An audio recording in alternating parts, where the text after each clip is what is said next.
gueules sur RMC Story, les grandes gueules à la radio, à la télé, les grandes gueules avec l'avocat chez William Goldnadel, Johnny Blanc qui est fromager à Chandonnier dans les Deux-Sèvres.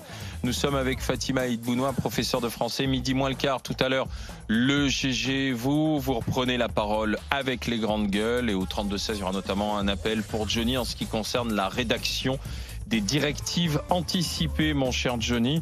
Et puis la voiture électrique et les radars, la lutte contre la pollution. Il y aura un GG pour toi aussi, Olivier.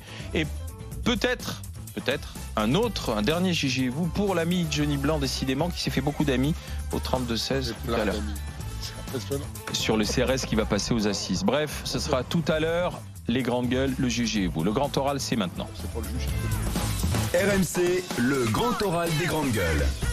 Et nous sommes au cœur des élections européennes avec la cofondatrice de Place Publique. Nous sommes avec Claire Nouvian, candidate donc aux élections européennes. Madame Nouvian, bonjour. Bonjour. Vous êtes aux côtés de Raphaël Glucksmann, finalement quelqu'un qui vient de la société civile. Vous n'êtes pas une politique, vous avez des engagements écologistes. Vous vous retrouvez donc à soutenir une liste conduite par Raphaël Glucksmann et soutenue par le PS, mais qui semble, à quelques jours du scrutin, finalement rattrapée par les vieilles méthodes politiciennes avec ses soutiens venus de tous les éléphants du PS. On a même entendu Christiane Taubira, Cazeneuve, François Hollande, Lionel Jospin lui-même soutenir Raphaël Glucksmann. Est-ce que c'est finalement pas un pari perdu? Vous vouliez réinventer la gauche, finalement c'est la vieille gauche qui vous soutient? Alors je pense que c'est une pratique normale de soutenir une liste qui appartient à sa famille politique. Après, ça n'a rien à voir avec les méthodes. La méthode qu'on a posée, nous, c'est une méthode sur laquelle qui partait du fond. On a dit, voilà, on a vraiment 10 ans pour changer le monde. C'est un peu la crise, comme vous savez. Eh bien, parlons de ce qu'on va faire. Et c'est à partir de ça qu'on s'est mis d'accord sur ce qu'on a appelé des combats communs. Maintenant, les ralliements au sens de soutien, c'est une pratique heureusement normale. Oui, mais c'est une vieille pratique. Et puis on sait très bien que derrière, il y a des arrière-pensées politiques. Ah, mais il n'y a pas d'arrière-pensée. Enfin, vous voyez, Christiane Taubira, elle n'a pas une arrière-pensée. Christiane Taubira, pour laquelle j'ai un respect immense. C'est un engagement sincère. Ah, c'est un engagement très sincère. Elle a prononcé je pense que François Hollande, d'autres sont plutôt des pratiques classiques, en effet, de soutenir sa liste, son parti, qui a 100 ans quand même. Maintenant, les discours qui ont été prononcés, qu'il faut tout changer, que justement parce qu'on n'a pas pris les bonnes mesures, qu'il faut accélérer. Or, François Hollande, il était au pouvoir juste avant. Ah oui, mais je pense que après le constat qui a été fait quand même et l'inventaire, vous savez, qui a été tiré de ce quinquennat par Olivier Faure, premier secrétaire du Parti socialiste, il a été très clair et il était sans concession. Il a parlé de trahison. Enfin, moi, je l'ai redit hier dans un discours. Par ceux qui ont trahi. D'échéance de nationalité, ça a été une trahison de la gauche. Après, il y a eu aussi des réalisations qui sont des réalisations très grandes, y compris de la gauche, par exemple. Vous savez, la loi sur le devoir de vigilance des entreprises. C'est une nouveauté française qui est unique au monde. On est les seuls à avoir imposé à nos entreprises à l'extérieur de la France d'avoir en effet un devoir de vigilance par rapport à l'impact de leurs activités sur la santé humaine et sur la santé de l'environnement. C'est aujourd'hui cette nouveauté, cette innovation juridique française qu'on est en train d'amener sur les autres pays de l'Europe et aussi au niveau de l'ONU, puisque les Nations Unies sont en train de réfléchir à cette histoire de devoir de vigilance, vous comprenez? Et ça, c'était aussi le quinquennat Hollande. Donc c'est toujours pareil, c'est qu'on ne peut pas jeter... Hollande devait fermer Fessenheim, il ne l'a pas fait. Ah bien sûr, par contre, il y a eu beaucoup de renoncement et même de trahison. Mais je pense que la clarté dans cette histoire-là, et qui a permis à des gens comme moi de rejoindre, d'imaginer avec Place Publique, on a rejoint et on a lancé cette alliance des partis, parce qu'on a quand même honte d'une gauche qui est fragmentée. C'est vrai que, vous savez, elle est fragmentée. On est quand même 4 déjà. Évidemment, c'est pas ce qu'on aurait voulu faire. On aurait voulu faire beaucoup plus. Mais c'est déjà un début. Mais madame, on est là pour se dire les choses. Oui. Vous faites une campagne, donc c'est une question d'image. Hein, on n'est pas que sur le fond, on est aussi dans la forme. Voilà un monsieur Glucksmann qui s'est lancé en politique, alors que ce n'était pas son métier, pour unifier la gauche. Elle est fragmentée et il a maintenu quand même sa candidature. Il décide de s'allier avec le Parti socialiste, et le Parti socialiste décide de s'allier avec lui, parce que l'image du Parti socialiste représente une sorte d'anachronisme aujourd'hui. Et in fine, à la fin de la campagne, vous faites venir, parce qu'il semblerait que les sondages ne correspondent pas à vos espoirs, vous faites venir, en termes d'image, les pachydermes les plus anciens du vieux Parti socialiste. Est-ce que finalement, vous ne faites pas exactement le contraire de ce que vous espériez ? Alors déjà, faire venir, je suis pas sûre qu'on puisse dire faire venir. C'est-à-dire qu'il y a eu des ralliements spontanés, des appels à voter pour cette liste parce que ce sont les socialistes. Enfin, en tout cas, moi, je suis pas allée chercher. Enfin, nous, on est place publique, on va pas chercher. Voilà, nous, on est soutenus par la société civile parce qu'on a cette radicalité citoyenne qui est attendue des citoyens. Ensuite, avoir des personnes. Enfin, je trouve que c'est un petit peu injuste pour la génération, d'ailleurs, de femmes, comme la maire de Rennes, Nathalie Appéré, Johanna Roland à Nantes, Anne Hidalgo évidemment à Paris, Najat Vallaud-Belkacem, évidemment Christiane Taubira, qui sont des femmes fortes, qui ont tenu leur ligne et qui, sur leur territoire, font justement se rencontrer le social et l'écologique. Les transitions, enfin, aller à Nantes, vous voyez, en fait, ça fait quand même rêver, parce que Nantes est une ville qui est vraiment en transition et qui a une ambition sociale très haute, en même temps qu'écologique. Donc on voit bien que cette rencontre, elle se fait sur les territoires. Et ce sont aussi ces soutiens qui, eux, se sont exprimés avec force et avec brio. Donc moi, je remercie aussi toutes ces femmes très, en fait, qui nous montrent ce que c'est que le socialisme écologique. J'étais pas sur la question du sexisme ou des femmes, etc. J'étais sur la question de l'ancienneté. Mais en fait, on ne va pas.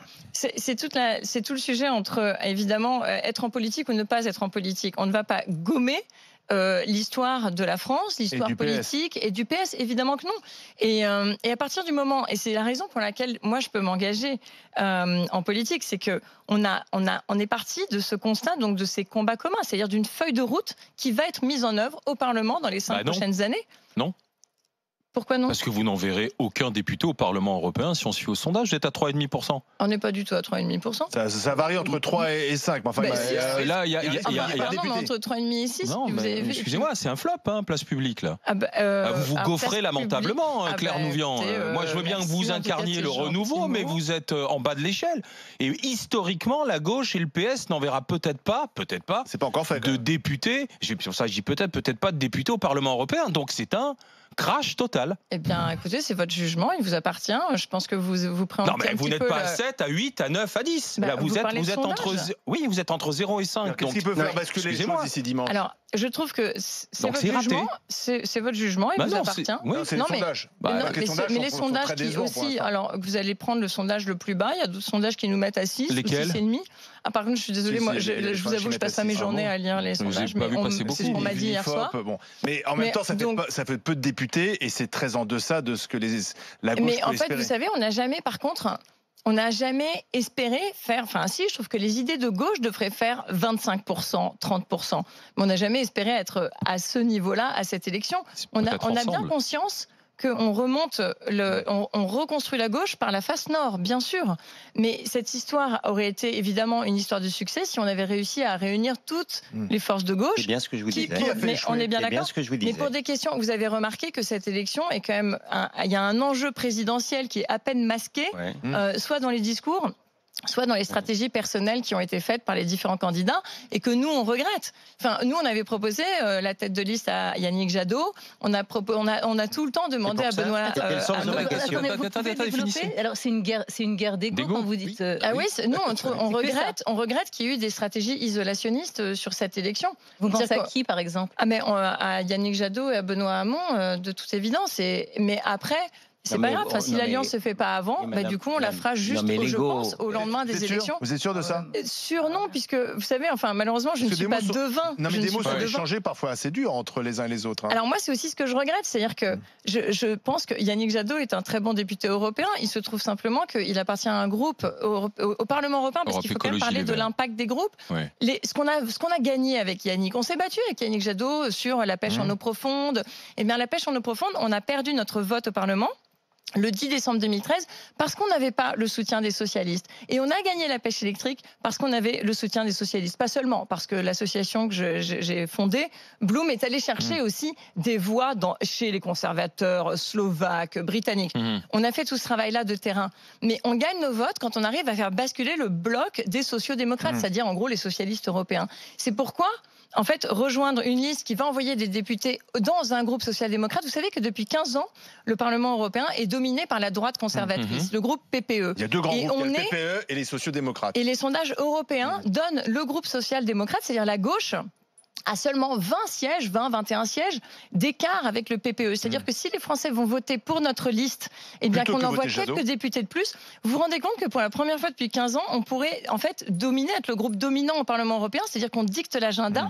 Et vous voyez... Mais pourquoi ce message passe pas en France? Parce qu'effectivement, les sociodémocrates vont peut-être réussir à une percée au Parlement européen, alors qu'en France, on s'interroge sur la disparition peut-être de la gauche, et la gauche social-démocrate. Comment vous l'expliquez, ça? Je pense que les processus européens, en général, sont assez compliqués. D'abord parce qu'il y a des processus législatifs qui sont très complexes, très longs. On a du mal à accrocher même les... je vous le dis, hein, vous savez, on a mis 8 ans pour gagner l'interdiction du chahutage profond. Je vous dis, ça, quand est-ce que ça se décide, ça? Ah, mais personne ne sait. C'est l'Europe. Ça peut se décider dans 1 an, dans 2 ans. Et en effet, ça s'est décidé 8 ans après le démarrage du sujet, vous imaginez. Pourquoi c'est si long? Et d'autre part, les groupes, la dynamique politique au Parlement n'est pas la même qu'en France. C'est-à-dire qu'on voit bien évidemment que le groupe La République En Marche veut nous faire croire qu'on est en train de rejouer le débat de la présidentielle. Mais on n'est pas dans une présidentielle. On est dans une élection proportionnelle à 1 tour. Et les groupes dominants sont pour le coup des lignes de fracture gauche-droite. Classique. Et si vous voulez, en fait, justement, au Parlement de Strasbourg, le match ne se fait pas entre Le Pen et Macron. Il se fait encore entre la droite et la gauche, un match traditionnel qu'on a connu en France depuis bien depuis entendu, et c'est là que ça se joue. Et ce sont ces deux majorités qu'on va chercher quand on va chercher à gagner un vote. C'est le groupe social-démocrate, parce que je vous avoue que le PPE, la droite conservatrice, je cherche toujours des députés qui soutiennent l'écologie. Je ne les ai pas trouvés. Hein, parce que vous dites on. Donc ce sont les idées plus fortes que votre liste, c'est ce que vous nous dites, quoi, en fait. Oui, bien sûr. Moi, je crois. Vous savez, c'est pour ça que j'aimerais. C'est ça qui est intéressant. C'est faire passer les idées. Et tant pis si nous on n'envoie pas de députés finalement. C'est ce que je retiens de ce que vous venez de dire. Enfin, nous, en tant que place publique, pour le coup, on n'a pas du tout une démarche électoraliste. C'est-à-dire que nous, du moment que les... Non, mais je vous le dis franchement, c'est-à-dire qu'avoir des élus pour avoir des élus, ça ne nous intéresse pas. Nous, ce qu'on veut, c'est des politiques quand on se publiques. présente à une élection. Non, parce que s'il faut se saisir du pouvoir, on passera par ça, bien sûr. Mais vous voyez, par exemple, moi, je soutiens cette liste et je suis en 78e position. Oui. Vous, la militante de la première, l'écologie, c'est... La caution, je sais pas, je trouve que c'est pas très... ça fait pas vibrer, caution. Je peux vous dire ce que j'ai fait comme travail. Non, mais vous, c'est pas votre engagement que je remets en question. Vous êtes engagé dans la cause écologique depuis très longtemps. Ouais. Je dis, mais est-ce qu'on vous a mis là parce que vous êtes la caution écologique? Alors déjà, on ne me met pas où que ce soit, en fait, que je n'ai décidé comme une grande personne tout à fait libre de ses choix et mûre.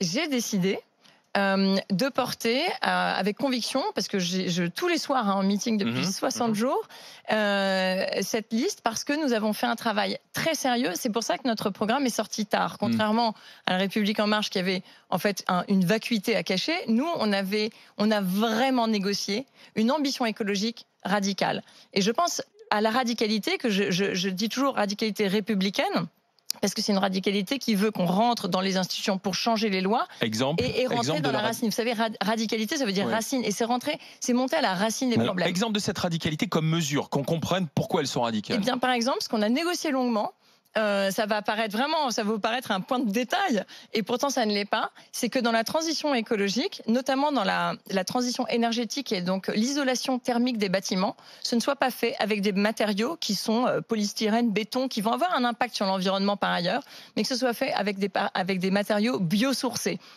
Eh bien, la mention des matériaux biosourcés a été une longue négociation avec l'ensemble des partis, parce que nous sommes 4. Hein, vous savez, il y a aussi le Parti radical de gauche. Donc nous sommes 4 partis désormais. Les Nouvelles Donnes aussi. Et ça a été une longue négociation. Et c'est ce niveau-là d'exigence écologique qu'on arrive à porter. C'est très précis. Notre programme est très précis et très ambitieux. Johnny Blanc. Moi, je vais revenir. Tout à l'heure, vous me parliez en fin de compte de ce qui avait été mis en place sur ce devoir d'exemplarité au niveau d'exigence, au niveau des entreprises, au niveau international et compagnie. C'est formidable, mais ça existe qu'en France. Et c'est justement ça que moi, en tant que chef d'entreprise français, je ne supporte plus. Qu'on me rajoute des couches supplémentaires par rapport aux autres. Qu'on négocie ces choses-là au sein de l'Europe et que tous les pays européens s'y mettent en même temps, ok. Mais j'en ai marre qu'en France, on me donne des règles supplémentaires, des contraintes supplémentaires. C'est-à-dire qu'en fin de compte, mes collègues européens viennent me concurrencer sur mes propres marchés avec des exigences nettement moindres. Et ça, c'est juste plus possible. Et tant qu'on ne corrigera pas ça, qu'on voudra croire que la France est capable de laver plus blanc tant que blanc et être toujours en première ligne, en amont de tous les autres, ça ne fonctionnera pas. Parce que moi, je ne peux pas être européen convaincu à 100% dès l'instant où l'Europe devient plus un handicap qu'un avantage pour moi, quoi. Voilà. Alors, on est parfaitement d'accord. Alors, il y a deux choses dans ce que vous dites. Pour moi, il y a la question justement du protectionnisme qui doit être aux frontières pour justement protéger nos entreprises. Si on veut qu'elles aient un haut niveau de standards sanitaires et environnemental et humain, social, eh bien, il va falloir mettre un peu de protectionnisme aux frontières de l'Europe. Et ça fait partie de notre programme. Mais après, le devoir de vigilance d'entreprise s'adresse aux multinationales, par exemple, dans l'extraction des hydrocarbures en Afrique ou des minerais en Afrique centrale. Cet exemple-là, mais il y a tellement d'autres exemples qui sont applicables à toutes les entreprises. Mais alors vous êtes dans le fromage ? Moi, je suis dans l'agroalimentaire. Alors vous connaissez justement la loi alimentation de la Macronie qui a fait reculer justement le standard fromage fermier, puisque avant il pouvait être affiné sur la ferme, maintenant il peut être affiné en dehors de la ferme. Oui, donc, enfin, tout est en train de bouger dans ce monde-là, parce qu'en fin de compte, les industriels ont mis la main sur beaucoup de petites productions, et en fin de compte, notamment on le voit avec le camembert aujourd'hui, où on aura bientôt un camembert AOC qui sera au lait pasteurisé. Donc voilà, c'est la mort du camembert. Mais bon, ça c'est... Et c'est la mort de tous ces savoir-faire. Donc justement, nous, on est alors le travail artisan est vraiment dans le haut en fait de nos priorités, puisque ce qui se passe sur l'agriculture ou dans tout le secteur agroalimentaire est la même chose que ce qui se passe dans la pêche. On a délaissé 80% des emplois artisans dans la pêche au profit des industriels. Donc vraiment remettre un coup de barre à gauche dans les politiques publiques pour préserver les emplois et la qualité des emplois de qualité, mais sans pénaliser les entreprises, parce que parfois les petites entreprises familiales, les encourager à la France d'en rajouter dans les normes, les contraintes et la compétitivité avec nos voisins est difficile. Français est des fois plus sain que du bio qui arrive d'un pays européen. Ah mais ça je vous le confirme, la norme bio française est tellement bonne que la norme bio européenne est moins disante par rapport aux pratiques françaises. Oui, mais c'est bien ça le problème. Mais c'est pour ça que nous, on doit tirer l'ensemble de l'Europe vers le haut et non pas vers l'Europe vers le bas. Au détriment de la vie des entreprises, parce que bien sûr, on est d'accord. On sera crevé que les autres arriveront sur le marché. On est parfaitement d'accord. Non, mais Fatima, elle voudrait parler depuis un moment. Et c'est pour rebondir sur ce que vous avez dit sur l'isolation avec des matériaux biosourcés. Est-ce que vous ne pensez pas que le problème, il est là aussi? Parce que vous parliez des matériaux biosourcés, où vous avez mis du temps aussi à vous mettre d'accord à 4. Est-ce qu'il n'y a pas un problème d'ordre des priorités? Parce que là, pour ce rassemblement de la gauche, on attend un rassemblement autour des grandes lignes, d'une certaine idée de l'Europe, peut-être pas dans les détails, et après, ces détails viennent après. Parce que l'émiettement de la gauche à laquelle on assiste là, pour la personne extérieure que je suis, moi, j'ai du mal à voir la différence entre place publique et amont. Et si vous me dites que la différence, ça va être sur un micro-détail des matériaux biosourcés, est-ce que c'est suffisant pour avoir ce clivage-là? Alors, au nom de l'émiettement, alors que voilà, l'enjeu est quand même ce rassemblement de la gauche. Alors, sur le constat, bien sûr, est-ce que c'est sur le programme qu'on fait des grosses différences? Mais c'est justement parce que notre programme est si proche de celui de Hamon, de Yannick Jadot, qu'on trouvait ça ridicule de ne pas faire rassemblement, et on continue à dire rassemblement.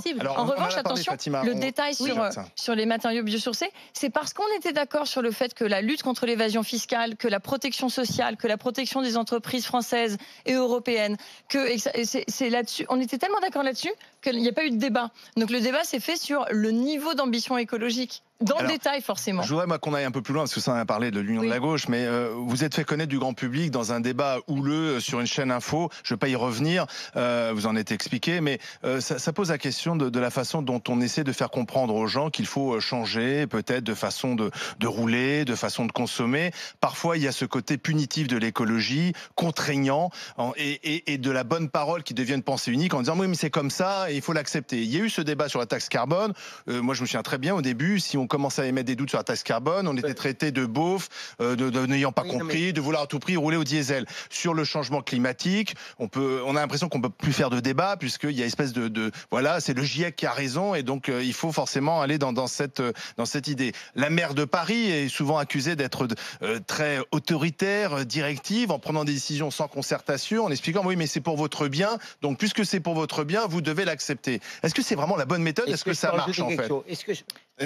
J'ai déjà quelques éléments. Après, en fait, moi, je veux dire, c'est très simple. Je suis rationnelle, donc je regarde les faits, et je ne pense pas que ce soit une bonne chose pour notre démocratie et pour sa qualité si on traite les opinions au même niveau que les faits.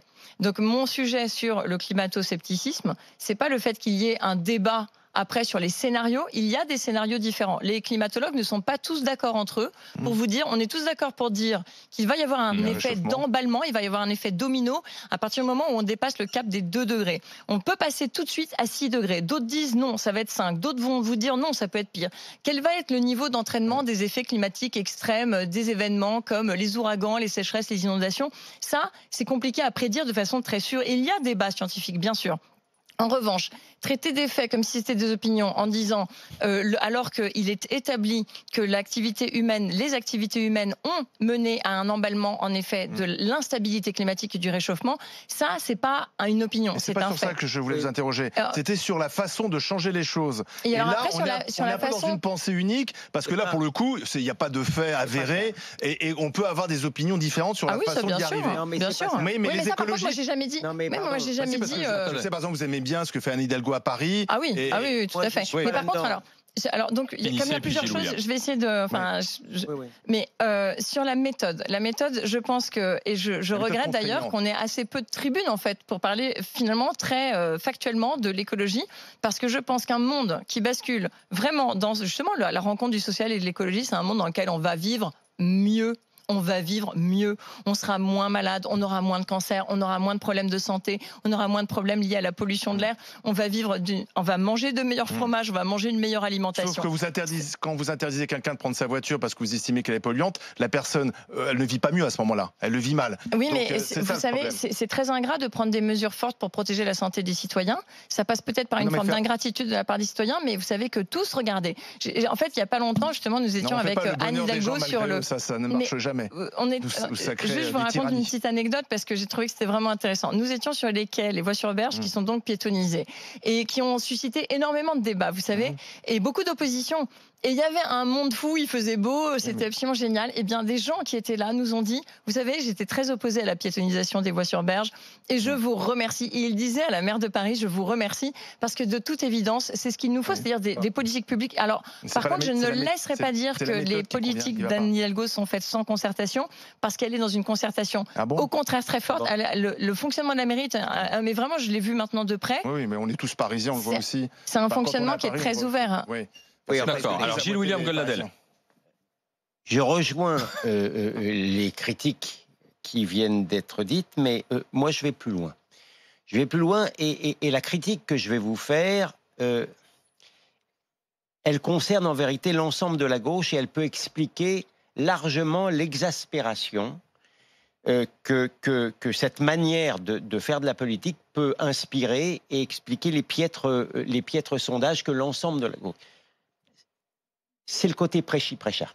Là, ce matin, je vous entends, j'ai rien à dire, je ne vous rejoins pas sur tout, mais vous êtes dans la technique, vous êtes dans la connaissance, vous êtes dans votre savoir et vous êtes dans votre conviction. Je n'ai rien à dire là-dessus. Là où je suis, à vous le dire et je l'ai écrit, vous le savez bien, exaspéré, c'est lorsque vous êtes dans la leçon de morale. Et même au-delà de la leçon de morale, lorsque vous considérez que vos contradicteurs, ou ceux qui doutent, et qui ont peut-être tort de douter, doivent être traduits, qui au CSA, qui au tribunal de la morale, puisque vous les taxez de révisionnistes. Est-ce que vous ne pensez pas, parce qu'on a le droit de changer, on a le droit de s'améliorer, on a le droit d'apprendre des leçons, et je vous en fais pas, je suis dans la réflexion. Est-ce que vous ne pensez pas que si vous étiez la gauche dans son ensemble, moins dans la leçon de morale, de penser que d'une certaine manière, vous incarnez le bien avec un B majuscule et que les autres incarnent peut-être les petits mots avec un M minuscule, est-ce que vous ne pensez pas que vous en sortiriez mieux devant le tribunal de l'opinion ? Alors, déjà, c'est votre jugement de penser en effet que la gauche est dans le... Je n'ai pas du tout l'impression d'être dans donneuse de leçons de morale quand je m'oppose en effet au révisionnisme qui a été assumé par le présentateur dont on parle, qui avait dit « il n'y a aucun fait que je ne remette en cause ». C'est un mot curieux, le révisionnisme. Mais quand on dit « il n'y a aucun fait que je ne remette en cause », excusez-moi, quand on dit « il n'y a aucun fait que je ne remette en cause », ça s'appelle prendre une posture révisionniste. Par définition, idéologiquement. Ça se défend, il fait ce qu'il veut, il est libre de ses choix, mais c'est une position relativiste et révisionniste. à laquelle, que je crois être très dangereuse, notamment parce que la démocratie, ça marche quand même sur une base, c'est un contrat de connaissance. Par contre, vous remarquerez, puisque vous avez regardé apparemment plus que moi, parce que moi j'ai été un peu débordée par la fachosphère qui m'est tombée dessus, mais donc je n'ai pas pu tout regarder, mais vous remarquerez que la pétition qu'on remet au CSA, d'ailleurs vendredi, est une pétition qui demande au CSA d'appliquer dorénavant, alors certainement pas rétroactivement, parce que je n'ai aucun aspect vindicatif, mais de demander, le CSA a une mission très claire depuis 1986, de s'assurer que la qualité de l'information est de bon niveau, de façon à protéger l'environnement et la santé des Français. C'est un critère quand même très subjectif. Ça. Ah mais ça, c'est au CSA après d'arbitrer. Ça fait peur, c'est subjectif. Mais justement, en fait, non, les faits sont des faits. C'est-à-dire que par exemple, si vous êtes dans une émission de télé, que vous avez pignon sur rue, et que vous dites les dinosaures n'ont pas existé, vous détruisez le socle de connaissances qui fait que nous faisons démocratie. Vous voyez, si vous dites l'humain est apparu il y a 6000 ans, vous détruisez le socle de connaissances. C'est pas ce qu'elle dit. J'ai quand même le droit. On ne sait pas si le réchauffement climatique, ça sera 3, 4, 5, 6 degrés. Non, mais ça, ce sont des projections dans l'avenir. Mais c'est justement la même chose. C'est pas du tout la même chose de dire la Terre est plate. Et la part de l'homme, on peut dire c'est 20, 30, 45%. Il y a débat aussi. Donc, non, mais sur l'origine anthropogénique, du changement climatique, l'origine anthropogénique, il n'y a plus de débat. Il y a plus de débat. Est-ce que vous pensez que c'est une bonne politique ? Il y a des débats sur la part de l'homme.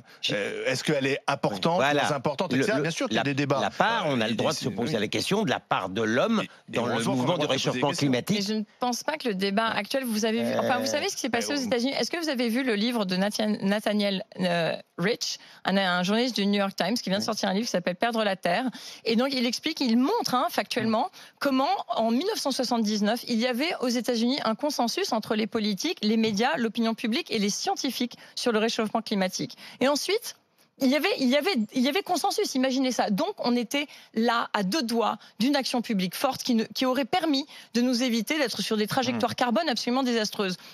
Les industriels du pétrole, du charbon ont investi des milliards de dollars dans la désinformation et tout a été documenté. Ils ont payé notamment des scientifiques. Ça a été documenté par une autre chercheuse qui s'appelle Naomi Oreskes dans un livre formidable que je vous conseille qui s'appelle Les marchands de doute. Et elle montre comment des personnes avec pignon sur rue, vous êtes des académiciens des sciences américains avec une belle blouse blanche, cette autorité de la parole scientifique, ça a jeté évidemment le discrédit sur l'ensemble de la science. D'avoir ces personnes avec une telle grande saveur scientifique, un tel pédigré de sérieux, dire qu'en fait, il y avait des doutes sur le changement climatique et on a perdu tout ce temps. Et ça a mené à l'inaction actuelle, vous comprenez ? On est en train de mettre en péril notre destin. Alors que, vous savez, si on remet toute l'histoire de la planète sur 4,5 milliards d'années, si on remet 4,5 milliards d'années d'existence de notre planète, sur une tranche horaire de 24 heures, la vie est apparue sur Terre à 5 heures du matin. Les mollusques à 20 heures. Madame, c'est pas ce que je vous disais. Et les dinosaures sont apparus à 23 heures. Ils ont disparu à 23h40. Vous savez où on est ? On est à minuit moins 1 avant l'extinction des feux. Même sur la disparition des dinosaures, vous savez, il y a eu des débats pendant très longtemps. Madame, je me permettais simplement, modestement, de vous dire que je ne suis pas sûr que ce soit de bonne politique que de dire aux gens on va saisir le CSA parce que un tel semble être dans le climato-sismique. Mais on ne saisit pas le CSA. Permettez-moi de rectifier parce que sinon ça ouvrirait une fenêtre. On ne saisit pas le CSA. On remet une pétition au CSA pour dire nous aimerions que cette mission qui fait partie de votre mandat depuis 1980. Oui, mais c'est pas du tout la même chose. Il y a des gens qui saisissent le CSA. Je n'ai pas saisi le CSA. On remet une pétition au CSA pour demander à ce que ce mandat de protection de notre environnement et de notre santé soit fait. Merci Claire Nouvian. Merci à vous. Bonne fin de campagne. Merci au nom de Place Publique d'être passé par les GG et par les grandes gueules. Merci Claire Nouvian. On enchaîne avec le GG, vous, s'il vous plaît. RMC, les grandes gueules, les GG et vous. On va reparler des directives anticipées, son testament de fin de vie, en fait, pour éviter pour soi, peut-être, une affaire Vincent Lambert. On réécoute Johnny Blanc et il en parle avec Daniel. Moi, cette société où il faut que j'achète ma tombe, que je règle mes obsèques et que je fasse ma directive anticipée dans mon vivant, ça me fatigue un petit peu. T'as déjà l'URSSAF à payer? Je vis pas dans cette optique-là, quoi. Mais par contre, il y a un truc que je n'arrive pas à comprendre, c'est qu'on m'a demandé un jour de donner le nom de mon médecin traitant pour que ça figure dans mon dossier médical. J'ai du mal à comprendre. On a tous une carte vitale avec une puce électronique. J'ai du mal à comprendre que ce soit pas une question très simple, qui soit sur ta carte vitale et comme ça, tout le monde le fait. Daniel, bonjour. Bonjour les grands gueules. Bonjour, Bonjour, Johnny vous Daniel. écoute. Daniel, infirmier, allez-y. Infirmier libéral. Eh bien écoutez, moi je suis d'accord avec ce que dit Johnny Blanc. Quelque part, ça va pas être très contradictoire. Dans ce qu'il dit, c'est vrai que quelque part, on nous demande de consommer de la mort, à faire nos directives anticipées, régler les obsèques et tout ça. Ça, je suis bien d'accord avec cette opinion-là. Et puis, on ne vit pas dans cette optique-là. Par contre... Oui. Ah. Daniel. T'as bien arrivé ton clou. Hein. Ça a été implacable. Alors, par contre, si je me fie à ce que Daniel voulait dire, c'est Une que sieste, micro-sieste. cette réflexion ne t'engage pas forcément toi, puisque tu dis on va déjà faire beaucoup de choses. En revanche, il dit c'est une réflexion d'ordre pédagogique qu'on peut avoir avec les générations futures, c'est-à-dire une discussion qu'on peut avoir avec les enfants ou les petits-enfants, et pas uniquement l'avoir pour soi, les directives anticipées. Enfin, moi, ça me paraît un peu bizarre tout ça, parce que je veux dire, chez moi, j'en ai déjà parlé avec ma mère. Je veux dire, dans toutes les familles, je vois pas, il n'y a pas de sujet tabou vraiment à ce moment-là.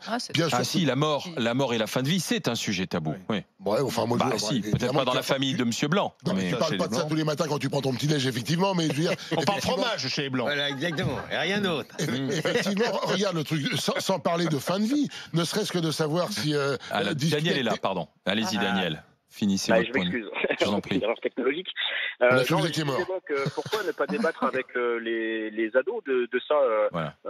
Étudier Kant, Freud, je sais plus trop quel philosophe en terminale ou même avant, faire un débat philosophique justement sur ces directives anticipées. Je pense que c'est important, mais tout comme on devrait, à mon sens en tout cas, parler du don d'organes. On est dans la même perspective. Non, mais je pense effectivement on le disait en début d'émission, où effectivement, est-ce que c'est nos origines judéo-chrétiennes qui font que, effectivement, il y a des sujets plus ou moins tabous, la mort, le don d'organes, toutes ces choses-là, qui effectivement, sur les générations qui arrivent, on décide d'en parler plus tôt et que ce ne soit plus un sujet tabou, ça me paraît tout à fait sensé. Mais moi, je pense que c'est quand même des discussions qui existent au sein des familles. Il faut quand même pas croire qu'on n'a jamais parlé de ça dans aucune famille. Moi, je sais pas, même sans parler de la fin de vie en termes de est-ce que je veux de l'acharnement ou pas, mais ne serait-ce que de parler des obsèques, est-ce que tu veux être incinéré, est-ce que tu veux être enterré, est-ce que tu veux dire si personne le dit, personne l'écrit, on ne le sait pas non plus. Daniel. Non, et vous aviez une intervenante ce matin qui disait qu'elle était propriétaire de son corps et qu'elle avait fait ses directives anticipées, mais c'est exactement ça. Faut qu'on puisse en débattre largement auparavant au sein des familles, certes, c'est tout à fait louable, et c'est ce qu'il faut faire. Au demeurant, devant le fait accompli, moi je suis pour le don d'organes de mes enfants. Ceci étant, si mes enfants viennent à mourir et je suis dans le deuil et dans la souffrance, est-ce que je serai capable de dire à ce moment-là, ok, c'est ce que je disais tout à l'heure, entre ce qu'on dit quand on est bien portant et tout va bien, et au moment où on est devant le fait, c'est plus compliqué, beaucoup plus compliqué. Merci Daniel, je vous envoie un t-shirt des GG, à bientôt sur RMC pour d'autres discussions. Suite du GG et vous dans un instant, et puis monsieur Éric Brunet pour le menu de Radio Brunet, midi 14h sur RMC. RMC, 9h midi, les grandes gueules.